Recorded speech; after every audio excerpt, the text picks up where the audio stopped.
అందరికీ నమస్కారము. ఇలా చేసుకున్న కర్రీ చాలా టేస్ట్ ఉంటుంది. ఇంకా అనాస పువ్వు, మరాఠీ మొగ్గ, జీలకర్ర, ఆవాలు, ఒక ఇలాచి, 2 లవంగాలు, పట్ట ఇలా వేగిన తర్వాత ఒక ఉల్లిపాయ ఇలా కట్ చేసి వేసుకోవాలి. పొడువుగా కాకుండా ఇలా ముక్కలుగా కట్ చేసి వేసేసుకోవాలి. ఇంక ఇందులో అల్లము, పసుపు వేసి మంచిగా వేగిన తర్వాత దొండకాయలు వేయాలి. దొండకాయ ముక్కలు కూడా ఇలానే కోసుకోవాలి, పొడవుగా కోసుకోకూడదు. ఇంకా 2 టమాటాలు మంచిగా పేస్ట్ లాగా చేసి పక్కన పెట్టేసుకోవాలి. దొండకాయలు ఇలా ఉడికిపోతూ ఉన్నాయి మనకు ఆయిల్లో. ఇంక ఇప్పుడు తగినంత సాల్ట్ వేసుకోవాలి, కారం వేసుకోవాలి. మంచిగా ఆయిల్ తేలే వరకు మంచిగా ఉడకనిచ్చేయాలి. కారం వేసినాక తగ్గట్టుగా వేసుకోవాలి, తక్కువ వేసుకోకూడదు, 2గా వేసుకోవాలి. చాలా చాలా టేస్ట్ ఉంటుంది. మనం పులుసు, ఫ్రై, గ్రేవీ కర్రీ ఇంకా అన్ని రకాలు చేసుకోవచ్చు. అందులో ఇదొక రకం, ఇదొక టేస్ట్.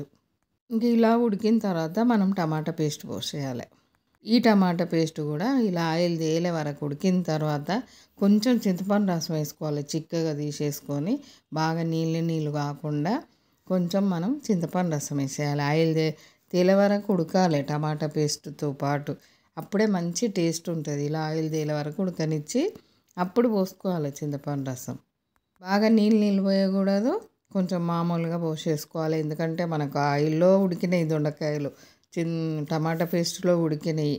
ఇంకా ఈ చింతపండు రసం కూడా నీళ్ళు లేకుండా మంచి చిక్కటి గ్రేవీ రెడీ అయిపోతుంది. మనకు టేస్ట్ అయితే చాలా బాగుంటుంది. ఈ కర్రీ కూడా మనకు వారం రోజులైనా ఖరాబ్ కాదు, సాల్ట్ కరెక్ట్ వేసామంటే.